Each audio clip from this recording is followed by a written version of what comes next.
Olá, seja muito bem-vindo. Esse daqui é o Jornada da Calma. Eu sou Helena Galante e hoje estou me sentindo num palco, porque eu tenho na minha frente Márcio Balas, que faz a apresentação do podcast dele sempre como se ele tivesse uma plateia muito querida na frente. Então hoje o Jornada da Calma é com essa cara de uma plateia muito querida. Seja muito bem-vindo, Balas. Muito obrigada, Helena. Tô adorando estar aqui no seu palco.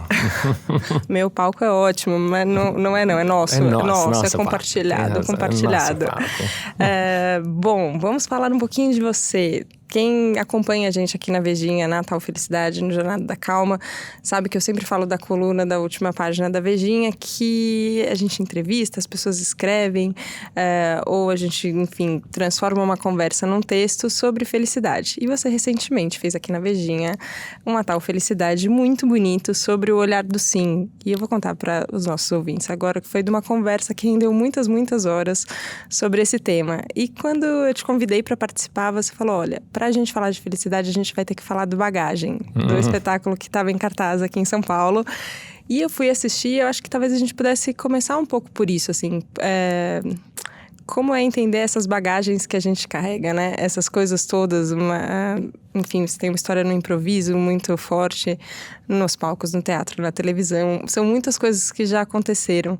Tem uma hora que parece que coisa demais, fica meio pesado? Sim, eu mesmo quando fui fazer, uns 3 anos atrás, eu peguei uma amiga, que é a Tânia Mujica, e falei, Tânia, pelo amor de Deus, eu tô com muitos projetos, eu não tô conseguindo dar conta. Ela falou, muitos quantos? Eu falei, não sei, 6, 7, não sei. Ela falou, vamos fazer um encontro pra eu te ajudar. Aí a gente colocou na lousa, eu tinha 19 projetos. Eu achava que tinha 7, mas eram 19. E não, faz 4 anos isso. E aí eu mesmo fiquei assim, nossa, quanta coisa. Ela falou, Márcio, não tem problema, você só precisa escolher. E aí, dentre as escolhas, a gente pensou um monte de coisas, né? Assim, qual seria uma coisa... Que coisas te dão prazer, que coisas te dão dinheiro, que coisas te dão felicidade, quanta energia você tem e tal. E uma das coisas que quase sumiu da minha escolha foi o Bagagem, que era o meu projeto novo, de fazer um solo de novo. Por quê? Porque, assim, comercialmente teatro é muito ruim no Brasil, a energia para levantar uma peça é muito grande e o amor é gigante, mas, assim, eu tinha 19 projetos. Então, quando ela, assim, racionalmente falou, olha, esse aqui, por enquanto, parece que eu falei, não, eu quero fazer. E acabou que eu me movi para fazer esse processo do espetáculo, que durou basicamente 2 anos, assim, para até ele ficar pronto. E nele eu acabei misturando o que eu fiz a minha carreira toda, porque eu comecei como palhaço, depois virei improvisador, então eu comecei a pesquisar improviso, depois sempre gostei muito do teatro, e depois de fazer espetáculo com muitas pessoas, eu aceitei esse desafio de fazer uma coisa sozinho, um solo, que eu nunca tinha feito, que foi totalmente novo. Em 20 anos de carreira foi, acho que a coisa mais difícil que eu fiz, assim, então foi muito legal. Como é que você falou? Demanda muita energia. E a gente fala isso, e eu tenho uma sensação que os projetos dependem de energia. Só que energia não é o quanto de músculo que a gente colocou na coisa, só tem uma coisa de atenção, de carinho que você coloca. E no palco você fica vendo, eu tenho essa impressão de artista, que vocês ficam doando energia, na verdade, para a plateia inteira. Mas é um nível de energia muito grande, assim. Como é que é isso de buscar energia e de entregar energia? Então, eu acho que assim, com o tempo você vai aprendendo que você não tem que doar energia, você tem que trocar energia. Opa! É uma troca de energia. Inclusive, me faz lembrar, quando eu comecei a trabalhar no hospital, que eu comecei a trabalhar nos Doutores da Alegria, que foi meu primeiro trabalho formal de palhaço, assim. Formal, assim, que o Doutores é um projeto remunerado, profissional, que você recebe, né? Então, foi meu primeiro trabalho no Brasil, né? Eu comecei o trabalho no hospital, que era o sonho da minha vida, era fazer isso. E aí eu tava muito feliz. E as primeiras semanas todas, eu fazia o trabalho no hospital, quando eu chegava em casa, eu dormia. Eram assim, 4 da tarde, 5 da tarde, assim, era de dia. Eu capotava de um jeito, só ia acordar às 9 da noite, zureta, assim. E aí, com o tempo, eu entendi que, assim, quando você no começo, que você ainda não sabe manejar, você quer fazer. Com o tempo, você vai aprendendo que isso é uma troca, assim. Eu entrego pra você, você devolve pra mim. Eu entrego pra você, você devolve pra mim. E assim, sucessivamente, você vai fazendo algo acontecer junto, co-criando com seu parceiro, com a criança, com o outro. Então, é uma troca, né, no fim. Então, é um aprendizado também, com o tempo que você aprende. No começo do espetáculo, a mesma coisa. Eu saía cansadíssimo. Hoje, o espetáculo é bem mais leve para fazer, porque tem esse manejo da energia que você vai aprendendo a fazer. E no trabalho do hospital, tem uma coisa que acho que é bem... As pessoas falam, mas o que você faz quando você entra no quarto do hospital? Quando você entra no quarto, tá a criança lá, o que você faz? E eu falo que assim, a primeira coisa que você faz é olhar. Escutar com os olhos. Você não faz nada. Por quê? Porque você tem que ver como ecoou aquela sua simples entrada no quarto. Então, eu abri a porta, eu olho. E aí, dependendo do que a criança me mandar, aí eu vou reagir a isso... E aí vou ver o que ela reage. E assim é um jogo que acontece. E esse jogo ele é muito sucinto, muito sutil, muito. Então, por exemplo, se eu entro no quarto e a criança... Ei, palhaço! Beleza? Ele quer dizer, ele tá curtindo. Então, quer dizer, sinal verde, eu falo. Ou se eu entro no quarto, a criança fala... um palhaço? Opa, já é um sinal amarelo. E se eu entro no quarto, a criança faz... E meio começa a chorar, opa, passo pra trás, quer dizer, o que eu vi, e aí a partir de qual reação ela deu, eu vou dar uma proposta pra ela. Ela vai devolver pra mim, assim, segundo a segundo, instante a instante. Aí vai indo.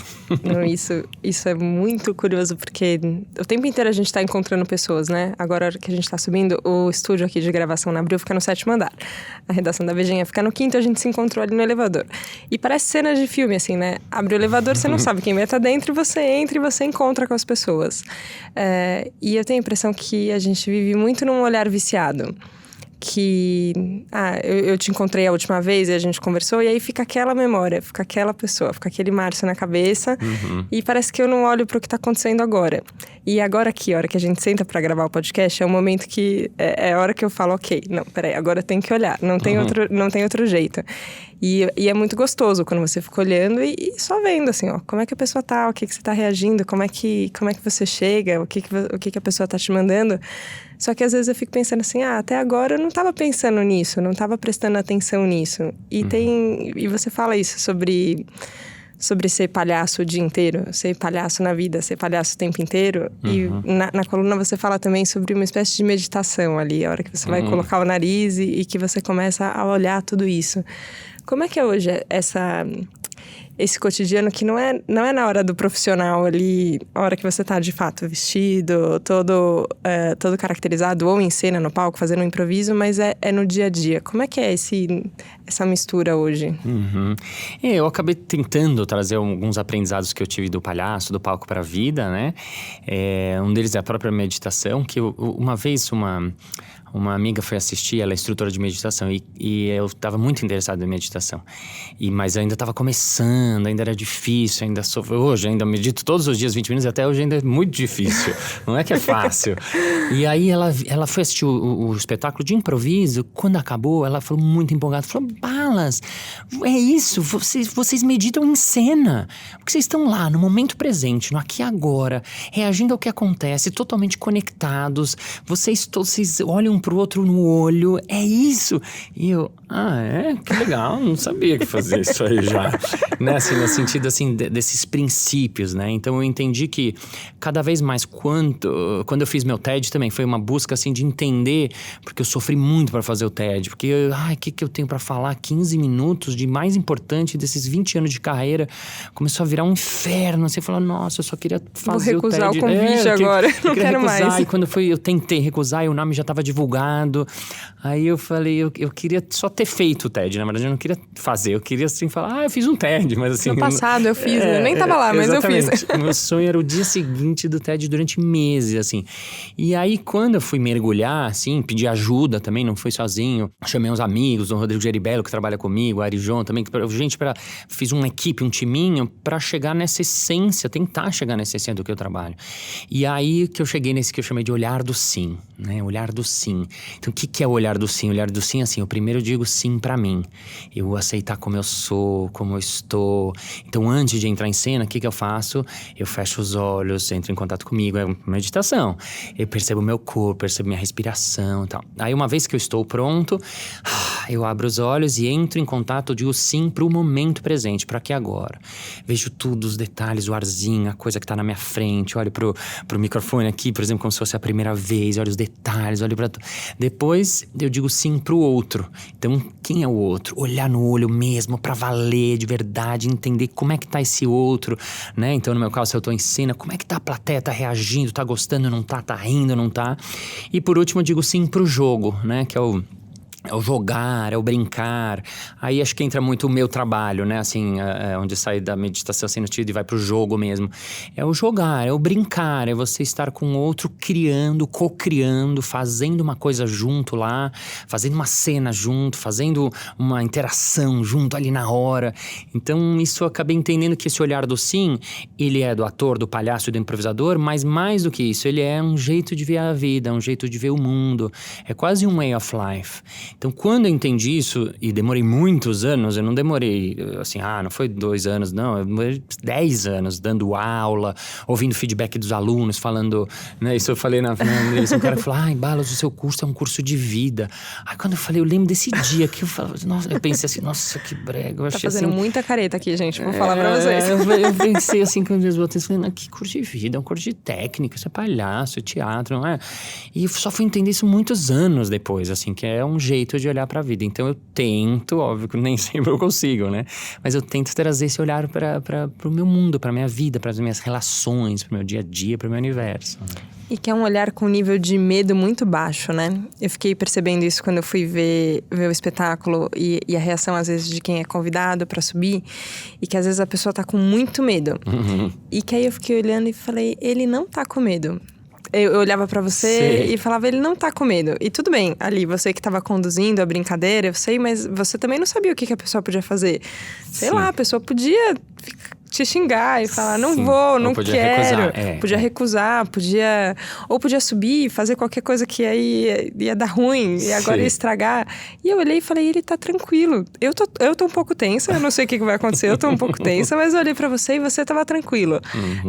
Essa lida com o medo era assim também, desde o começo, a técnica ajuda nisso ou também foi uma coisa que foi ganhando? A técnica ajuda nisso, o tempo ajuda nisso, a experiência ajuda nisso, os erros, porque assim, eu já errei muitas vezes. Então quando você erra, aí você vai entendendo e vai fazendo o aprendizado acontecer. E tem uma coisa pra te dizer também, que assim, não acredite que eu estava sem medo nenhum, né? Chegou assim, tem uma aparência pouco lá dentro. Esse, por exemplo, é o momento que quando eu chamo alguém da plateia pra vir comigo e subir pra jogar mesmo, é um momento que eu fico nervoso. Ok. Mas é um medo controlado, sim, é verdade. E eu primeiro não posso mostrar ou demonstrar, preciso estar confiando, eu vou com medo e confiança. Tipo, aquela coisa, vai. Tô com medo, ok, vai com medo. Não é tirar o medo. Quando as pessoas vêm fazer meu curso, né, de improviso de palhaço, muitas pessoas vêm porque tem medo de falar em público, medo de dar aula, medo de dar palestra. E vai, eu vejo você dando palestra, você tranquilo. Não, eu não tô tranquilo, é que eu aprendi a controlar e a ir junto com ele. Eu dou as mãos pra ele e falo, vambora. E salto, o improviso a gente fala que é um salto no abismo. Você salta com tudo. O que vai dar, ninguém sabe. Você pode, voar, abrir um paraquedas, seu asa delta, mas você pode espatifar e espatifa muitas vezes. E aí quando espatifa, você dá aquela limpadinha na sujeira, levanta, né? E segue de novo para o próximo salto. Então, assim, tem um medo, mas ele é um medo controlado, digamos assim. E eu tenho que fazer com que a pessoa entre e esteja junto comigo. Até outro dia alguém me perguntou, mas o que você fala pra pessoa, né? Uhum. Eu acho que foi você até que perguntou, o que fala pra pessoa? Eu falo assim, bem baixinho só. Fala o mais alto que você puder, porque ela fala em cena, ela interage comigo. E confie em mim, não se preocupe. Confia em mim e a gente vai brincar juntos. Então, assim, é um jeito da pessoa, assim, tentar fazer com que ela em pouco tempo confie em mim. E aí, isso que é técnica. Aí você olha no olho, aí você trata ela com cuidado, com gentileza. Você leva ela pro palco, você pega os objetos dela com atenção e cuidado, com carinho. O público, sem saber, ele vê isso. Nossa, ele está sendo cuidadoso. Eu levo, eu subo, eu desço pra pegar a pessoa lá de baixo. Eu entendi que isso, além de uma gentileza... se é uma senhora, é óbvio. Mas assim, mesmo uma pessoa assim, eu tô trazendo ele pra minha casa. Então... Eu quero que ele seja muito bem recebido, então eu vou até lá, eu dou a mão pra ele, eu seguro, eu toco nele, sempre tem a coisa do toque, eu ponho a mão no ombro, eu sorrio, eu olho no olho, então a pessoa acaba confiando e boa parte das vezes, a maioria, cada vez mais dá certo. Isso quando, enfim, tem uma parte grande hoje do seu trabalho que é em empresa ou é palestra, enfim, mercado corporativo. E é um público diferente, né? Da pessoa que comprou o ingresso para ir assistir um espetáculo ou tá afim de um jogo, ou tá afim de uma brincadeira e entra. Às vezes ela tá ali no ambiente dela e alguém ali, o do RH ou da chefia falou, tive uma ideia. Agora vamos fazer isso. No fim acaba sendo parecido também ou não? É parecido, mas isso que você falou é bem verdade, porque e acontece exatamente isso. Às vezes o cara da RH ou alguém diz, palestra incrível, nossa, eu vi uma palestra dele. E aí acaba convencendo. Eu mesmo teve um diretor que ouviu o Balascast, meu podcast, e me levou pra empresa. E eu falei, uau, que legal. Só que assim, era uma galera de TI, mais velha, que assim, ninguém me conhecia. Porque tem lugares que eu vou que é mais fácil. Porque, pô, o cara me viu na TV, o cara me viu na internet, o cara conhece meu trabalho. Já é mais fácil. Quem gosta de você já tem um pré, né? Né? Então, lá, assim, ninguém me conhecia. Então, tem uma dificuldade maior quando eu entro no universo corporativo. Tem alguns medos, assim, por exemplo, um deles é que as pessoas têm medo do improviso, muitas vezes. Por quê? Porque improviso, muitas vezes, está associado a fazer de qualquer jeito. Tipo, gambiarra, fazer um negócio qualquer. Então, muitas vezes o cara fala, não, mas aqui a gente tem planejamento, não sei se dá para fazer a sua palestra, porque aqui a gente tem que ter planejamento, não dá para sair improvisando aí. Então, aí que eu tenho que explicar, né, no processo da venda, né, assim, que não é assim, o improviso não é fazer qualquer coisa, muito pelo contrário, pra gente improvisar, a gente precisa saber muito do assunto sobre o qual a gente tá improvisando, improvisar uma técnica, eu vou ensinar para as pessoas, para elas entenderem como elas podem improvisar e criar melhor no dia delas. Então, como ser mais criativo no seu dia, né? Também eu acabei entendendo, não fui eu que fui buscar a palestra nas empresas, eu acabei sendo buscado, porque os caras eu tive um aluno, foi o Conrado Schlossauer, ele dava treinamento em empresa, e quando ele viu, ele falou, nossa, o que você faz é criatividade na veia, puta, você tem que dar aula de criatividade. Aula de criatividade? No começo eu dava aula de improviso, de palhaço, não tinha esse assunto, e ainda há 15 anos atrás, a criatividade nem era um assunto muito da moda. Desse jeito, assim. E aí ele falou, putz, e aí ele falou, você topa dar aula em empresa? Eu falei, topo. E aí ele começou a me chamar para fazer workshops e as pessoas gostavam muito e depois começaram a me chamar para fazer, agora a gente tem 100 pessoas. Eu fazia 100? Nossa, preciso de uma sala gigante. Aí eu fazia com 100. Aí não, a gente tá com 200. Aí que eu montei a palestra misturando esses conceitos do improviso, da criatividade. Mas não foi uma coisa que eu fui atrás, fui buscar. Foi uma coisa que eu acabei entendendo que são elementos que serve para todo mundo. Todo mundo tem que ser criativo, todo mundo tem que saber o que são os princípios do improviso, todo mundo tem que estar aberto para inovação, para mudança, e o improviso trabalha com isso na veia, né? Então é muito legal porque casa uma coisa legal com uma coisa que eu gosto. Você tem a sensação que isso que você falou, não fui eu que fui procurar, mas a coisa me procurou?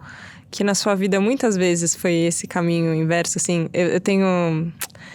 Começo de ano, né? Agora a gente tá... E as pessoas muitas vezes perguntam, quais são os seus planos? Sim. O que você vai fazer? Qual é a sua meta? RH adora isso, né? Como é que você vai se ver daqui 5 anos e tal? E eu entendo que tem um valor você ter um caminho, ter uma direção, ou ter pra onde você quer ir. Mas muitas vezes eu penso e falo, gente, eu não sei. Isso daqui que tá acontecendo aqui agora, o Jornada da Calma, não tava nos meus planos de 5 anos atrás. Eu nunca imaginaria que isso iria acontecer. E as coisas foram caminhando e quando eu vi, tava aqui, era isso que tinha que fazer e é isso que eu amo fazer, então é isso que tá sendo feito. Você tem essa sensação que ou foi um caminho mais planejado, você sente? Não, imagina. Eu quando eu tinha 27 anos, eu trabalhava na papelaria do meu pai, né? Que meu pai morreu quando eu tinha 17, fiquei esses 10 anos, dos 17 aos 27, eu trabalhava numa papelaria com camisa social, no centrão de São Paulo, eu tinha 3 funcionários, eu tirava xerox, eu era uma pessoa totalmente diferente do que eu sou hoje, assim, era absolutamente inimaginável. Então, eu sou a última pessoa que pode achar que dá para fazer algum plano, né?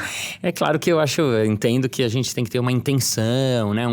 Uma vontade, uma leitura de você mesmo, mesmo do que você quer, quais são suas vontades, seus anseios, seus desejos, porque você vai apontando para um lugar, né?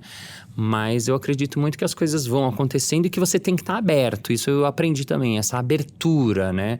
Esse estar no momento presente, muitas vezes ele traz uma abertura para você ver qual é o caminho mais... Não tem melhor ou pior, mas assim, qual o caminho que aqui tem algo legal? Puxa, essa pessoa, puxa, intuitivamente, achei legal essa pessoa. Putz, eu vou atrás dela para fazer mais coisas junto com ela. Puxa, sei... Então, essa abertura, né? Essa disponibilidade, isso também tem muito a ver com o trabalho do palhaço e do improvisador. Ele tá aberto, livre e disponível. Quanto mais ele tá... É empírico isso, eu aprendi, eu vi na prática. As coisas acontecem, coisas assim, incríveis acontecem. Então... É um exemplo bobo, assim, que eu estava contando do Jogando no Quintal, que foi o meu primeiro espetáculo, né, de palhaço improviso. Foi o primeiro espetáculo de improviso no Brasil, né, o Grande sucesso.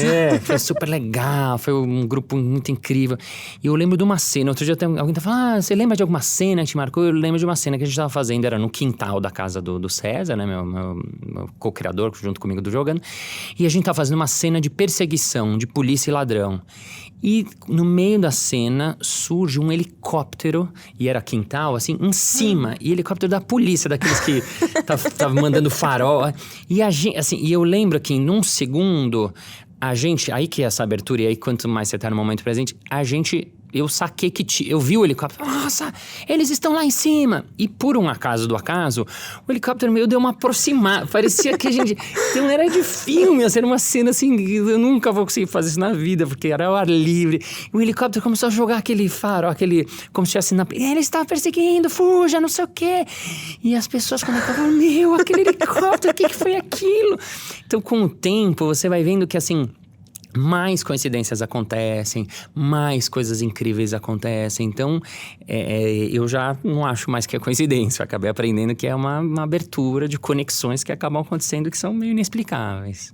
Nossa, é muito inexplicável. Como uma produção de uma peça de teatro conseguiria contratar um helicóptero agora então, imagina. Para participar sincronizadamente do momento. Exatamente. Isso acontece muito também. Ou em cena, alguém, quando acaba o espetáculo, nossa, aquilo que você falou, aquela ideia da mãe que vinha buscar o cara depois, era exatamente o que ia fazer. Então, acaba rolando umas telepatias, uma coisa que um professor meu chamava de mind of the group, né? Que vai acontecendo, que é uma mente do grupo. Então, quando o grupo todo está conectado a isso, então por isso que eu acabei entendendo o que tem a ver eu trabalhar com uma equipe de marketing, uma equipe de vendas numa empresa. Porque quando uma equipe está toda conectada, todo mundo está nesse mesmo mind of the group, está todo mundo nessa mesma intenção, as coisas fluem melhor, as coisas acontecem melhor. E aí os objetivos, sejam os objetivos artísticos, que é o nosso de co-criar uma cena, ou de vender mais, ou de entregar mais, ou de atender melhor um cliente, ele acaba acontecendo porque o time, o grupo, né, o pessoal está realmente conectado num nível maior do que esse nível nosso cotidiano. Agora eu tenho... enfim, as pessoas mandam mensagens por conta do Jornada da Calma e muitas vezes elas falam de mudanças que elas sentiram, de coisas que elas sentiram e ao mesmo tempo expressam às vezes uma insatisfação, assim, mas no meu trabalho as pessoas não estão pensando assim, mas o meu chefe, ele não é assim, mas o meu par, ele não é desse jeito. E aí parece que aí não forma o grupo, entendeu? Porque aí tem eu que tô tentando aqui de um jeito e eu tô querendo mudar, ou eu tô querendo ser mais criativo, fazer de um jeito diferente, mas o meu ambiente, ele é fechado, as coisas são complicadas. E às vezes eu fico pensando, como é que dá pra fazer, né? Porque é lindo quando acontece assim, o Jogando no Quintal foi o sucesso que foi, porque tinha um grupo muito na mesma energia, todo mundo querendo. Mas aí vai dizer que, então não dá pra... Onde eu tô agora não dá, porque... Essa pergunta é uma pergunta problema, Sempre que os cursos que eu tenho feito hoje, que são de introdução, eles são um sabadão inteira, das 10 da manhã às 7 da noite. Uma introdução ao improviso, introdução ao palhaço. E eu acabo fazendo o grupo entrar nessa conexão. Quando acaba e a gente faz uma roda, tal, os depoimentos sempre são muito lindos. Foi um dia que eu ouvi, um curso de vida e tal. E as pessoas sempre falam coisas incríveis. Uma das coisas que as pessoas sempre falam é: nossa, essa turma é maravilhosa, que sorte, tal. E eu sempre ouço isso, e eu sempre, dentro de mim, eu falo, todas as turmas, sempre alguém fala. E não é que essa turma é maravilhosa, é que a gente, aí eu usei a técnica, a gente, através da técnica e desses exercícios, fez com que aqui criasse uma turma maravilhosa. Eu dou aula há 15 anos, não teve nenhuma turma que não foi maravilhosa, assim, nesse sentido. E a outra coisa que sempre alguém fala no final é isso: puxa, mas eu vou voltar pro meu trabalho agora, só que assim, o meu ambiente não é do sim, o meu ambiente é o contrário, o meu ambiente é do não, as pessoas estão cada um, como é que eu faço? E eu falo, ai meu Deus, não sei, eu acho que a busca é essa, de você fazer a sua partezinha. Eu vou fazer a minha parte, eu vou fazer o possível. É claro que quanto mais a gente conseguir encontrar pessoas, isso eu aprendi há alguns anos. No meu trabalho, eu comecei a tentar, eu quero só trabalhar com pessoas que estejam nessa mesma vibe, nesse mesmo olhar, nessa mesma pegada. Mas às vezes você está dentro de um corporativo que não é assim. Então assim, como é que você pode transformar isso aos poucos, eu falo, né? Como é que você pode levar esse olhar do sim para o seu trabalho, para o seu chefe, para sua relação, para o seu dia a dia, porque não é só no trabalho, às vezes é em casa, às vezes é com o marido, às vezes é até com o filho, né? Um professor outro dia, um cara me escreveu, ele ouviu o podcast e ele falou: Balas, nossa, a maneira de contar histórias para o meu filho mudou, porque antes eu só contava as histórias do livro e tal, e quando eu vi que eu podia improvisar e podia criar umas histórias, o momento de contar histórias para o meu filho é incrível. Hoje eu invento histórias, eu falo, nossa, que legal, porque é simples, mas assim, ele nunca tinha se dado, então ele abriu essa caixinha e fez isso acontecer. Então a pessoa vai tentar levar isso, e eu acho que o outro sente, o outro acaba sentindo quando a pessoa tá nessa vibe. Então aí a comunicação melhora, a relação vai melhorando. Então, mas começa a partir da gente, né? Como sempre, tem que começar a partir da gente. Não tem jeito, né? Eu penso isso, que às vezes a gente precisa de parceiros, né? Gente que tá pensando... não só pensando parecido, mas gente que tá querendo a mesma coisa é importante, né? Sim. A gente tá indo pro mesmo lugar, mas a gente não tem como tirar a sua energia também de onde você tá, né? Você fala, bom, se você... E às vezes é isso, é com o filho na hora de ler uma história ou criar uma história na hora de dormir, ou é no trabalho no jeito de, vou responder sempre desse jeito ou eu respondo de outro jeito. Isso. E eu percebo muito que tem quando as pessoas mandam mensagens assim, normalmente tem uma sensação... às vezes de uma injustiça. Sim. Ou uma raiva, que tem uma sensação pesada ali junto. Sim. E eu sempre acho que isso que você falou de quando a pessoa sobe no palco, que você faz questão de buscar, de tratar com gentileza, de demonstrar que ela é importante e que é com carinho. Às vezes eu penso isso, como é que eu vou contar pra essa pessoa que tá com raiva do chefe dela? Eu tô vendo que ela tá contando aqui, ela não tá sentindo coisas boas em relação a essa pessoa, ok, tô entendendo. Mas se ela mudar o jeito que ela trata essa pessoa, talvez... Porque é isso do jogo, né? Você não joga sozinho. Exato. A outra pessoa reage como você faz também. Exato, é bem isso. Eu acho que esse é o caminho. E concordo com você total. Às vezes a pessoa tá nessa... E às vezes tem motivo até, mas assim, se ela tá nessa... Isso, a gente chama o sim... O contrário do sim é o não. O que é o não? O não é aquela pessoa que você dá uma ideia. E se a gente fizer essa coisa? Não, acho que isso não vai dar certo. E se a gente tentasse aqui fazer... não, acho que não vai rolar. Não, nem leva isso pro chefe. Não, isso aqui na empresa não rola. Eu falo, calma. A perspectiva do sim, ela é de abrir, de criar, de compartilhar. O não, ele trava, ele fecha o processo. E as pessoas, muitas vezes, tendem a ser mais não por segurança, por medo, por não querer o novo. Então, às vezes é numa bobagem. Às vezes, como eu pratico a criatividade? Às vezes é numa bobagem. Quantas vezes te chamaram pra ir num lugar que você não come a comida e você fala, não... Sei lá, eu sou assim, por exemplo, com japonês. Minha filha gostava de japonês. Eu, meu Deus, eu acabei de comer japonês porque ela... Claro, lá em casa foi uma obrigação, porque é filho. Mas assim, vamos lá no outro dia... Vamos na balada como sertanejo. Eu não gosto de sertanejo. Tá bom, vamos, porque eu queria estar com a turma para ver o que acontece. E aí é divertido, é engraçado, é interessante, você aprende coisas, você olha. Não é que eu passei a gostar, mas assim, é um exercício. Então, quanto mais a gente pratica esse exercício, puxa, eu vou dizer sim para um convite que eu não dizia, eu vou experimentar uma coisa que eu não experimentava, eu vou ler uma coisa que eu não leria, eu vou ouvir um podcast que é diferente dos meus, eu só falo sobre finanças, sobre isso.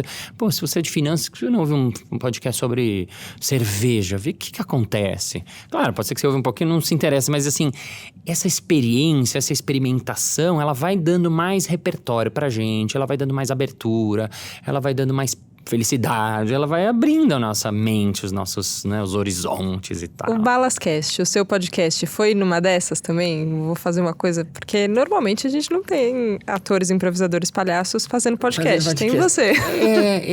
Foi assim, eu comecei a ouvir o podcast do Murilo Gun, que é muito meu amigo, e eu achei muito legal isso de contar, de compartilhar. Mas eu falo pra você, eu já falei isso pra você, né? Eu não tinha dimensão, porque eu já tenho 3, 4 anos de podcast, ninguém ouvia, eu ficava explicando para as pessoas o que é podcast e tal. Hoje, eu vejo como é muito legal, é muito bacana quando eu vejo que as pessoas se afetam por isso, que elas, né, fiz um episódio eu recebi uma mensagem de um carteiro que trabalhava em Uberlândia, no interior de não sei aonde, longe pra caramba, que me falou, Balas, eu preciso te contar um negócio, eu sou carteiro e tal, e eu sou muito emotivo. E aí um dia eu tava entregando carta, ouvindo seu podcast fone, e eu comecei a chorar por causa de um episódio que você contou. E aí a dona da casa ficou preocupada comigo, não, tá tudo bem, e eu tive que explicar pra ela, e não sei o que. E ele terminava assim, isso, de tanto ouvir essas histórias, isso me deu força pra eu fazer um sonho meu de compartilhar minhas histórias, e eu fiz o meu podcast, eu tenho um podcast agora, que chama Fala Carteiro, onde eu conto minhas histórias. Então eu falo, nossa, olha que legal, né? Eu compartilhei uma coisa, ele foi lá, e aí ele compartilhou a coisa dele, aí o outro vai lá e ouve. E aí quanto mais todo mundo compartilhar suas coisas, né? Outra também, que eu fiz um episódio chamado O Princípio da Carona, que eu conto que um dia, quando era moleque, um cara me deu uma carona, quando tinha 13 anos, 12, e ele morava, sei lá, 20 quadras da minha casa, e já era ótima a carona que ele ia me dar. Eu tava saindo do clube e ele já ia me deixar, né, 20 quadras da casa, era ótimo. E ele, meio sem eu perceber, ele me perguntou meu endereço, assim, você mora onde? E ele acabou me deixando na porta de casa. Quando eu tava na porta de casa, eu falei, nossa, mas não precisava vir até aqui, ali eu andava 10 minutos. Ele falou, imagina, pra mim é tranquilo. Aí ele falou, quando eu tava saindo do carro, ele falou, um dia você vai dar essa carona pra alguém. E aí eu falei, nossa, aquilo ficou anos na minha cabeça. Anos depois de ser franco, eu tava nesse mesmo clube hebraica, e as pessoas às vezes ficam pedindo carona, e eu dei carona pra um menino, e aconteceu a mesma história. O menino, carona, você vai pra Não, vou, tá, me deixa a tal lugar. E aí eu falei, onde você mora? Aí eu fiz a mesma coisa e dei a carona pra ele. E aí quando ele tava saindo, eu falei, um dia um cara me deu uma carona. E aí, e ele falou, então eu tô dando essa carona, e agora você um dia vai dar essa carona pra alguém.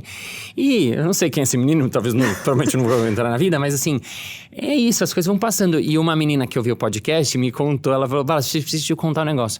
Eu ouvi seu podcast e eu dei uma carona mesmo sem ter carro. Ela só escreveu assim no Instagram. Falei, como assim você sem fez ter isso? carro? Ela falou, não, porque peguei um Uber e eu tava andando, e eu passei no ponto de ônibus, eu vi um menino que morava no meu prédio. E eu pedi pro cara parar, e eu falei, escuta, você tá indo? Nem era amigo, nada, era tipo conhecido. Você tá indo lá pra cá, pro prédio? Ela falou, quer uma carona? Ele, quero. E aí ela falou, o cara do Uber deve ter me achado a pessoa mais estranha do mundo. O moleque adorou, e eu dei uma carona. Então, eu acredito que é assim, né? De carona em carona, a gente vai mudando o mundo e mudando a vida, né? Nossa, que história linda. Esse episódio eu não tinha ouvido. Eu vi vários episódios do Balascast, mas o princípio da carona eu acho que é isso.